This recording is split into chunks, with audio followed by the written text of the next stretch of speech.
Okay, so today we're going deep on this pretty fascinating story. The story of Gandour. Interesting choice. Yeah, and our source material is this interview Okay. called The Voice of Gandour, Okay. which is interesting in and of itself because Gandour is a horse, The horse talking. an Arabian horse, Uh-huh. purebred Arabian horse who is also a mascot. Wow. That is unusual. So yeah, so we're going to try to figure out how this champion racehorse Okay. became the face, so to speak, of Biopilates Paris, Interesting. and what we can learn from that journey. Yeah. I mean, it's a great place to start, right? I Yeah. mean, we think of mascots and we think of, symbols. But Right. this is a mascot with like a real backstory and a history. So Exactly. how did that happen? Yeah, and so Gandour, early on it was all about speed. Okay. He's a purebred Arabian. Right. Son of Amrar, grandson of this very famous Majal Arab. And so he was bred for racing, as he puts it, running fast far for victory. Yeah. Like that was his purpose. But even in the interview, he talks about sort of this, this pull towards something else, this like almost deeper current. Right. Even though he was having all this success, he talks about listening to something else, wanting something quieter, more gentle, more true. He talks about sand, clouds, and breath. Wow. Like it wasn't just the thrill of the race, and it makes you think about how sometimes those external achievements aren't really the whole picture. Right. And it's so interesting, this incredibly powerful athlete craving stillness. Right.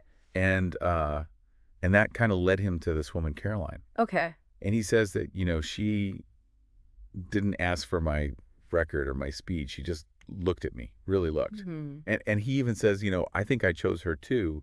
So there was this kind of mutual... Yeah, like a recognition, Yeah. like being seen for who you are rather than what you've done or what you can do. I mean, and that can really propel change, I think, when you feel like that. Right. Makes you think about how often we're,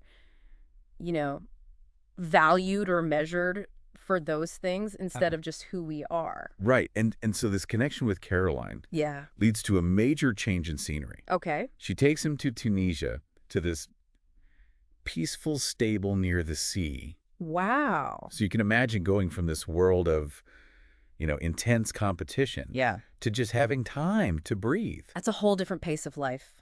Totally. And it's interesting how Gandour marks this new chapter. Okay. He talks about his first real trophy not being, some racing prize, but a beige Pilates mat with my name on it. Oh, wow. So it's like this physical representation of this new, gentler way of being. Yeah, symbol of that transition. Totally. And from there, he becomes the mascot of Biopilates Paris. Huh.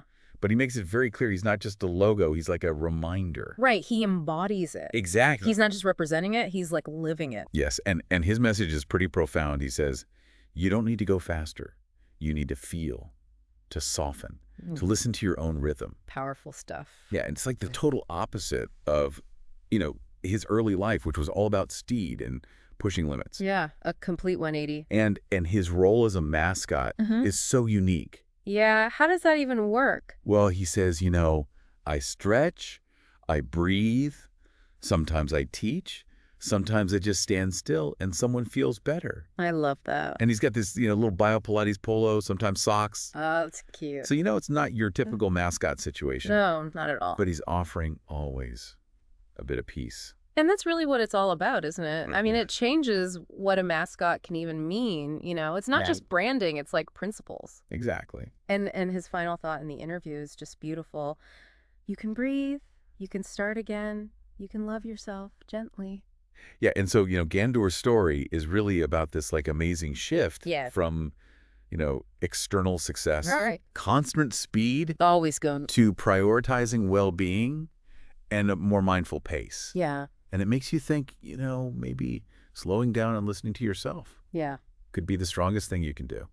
Absolutely. And it makes you think, what race are you running right now, in your own life? Yeah. And what would it take for you to find your own beige Pilates mat?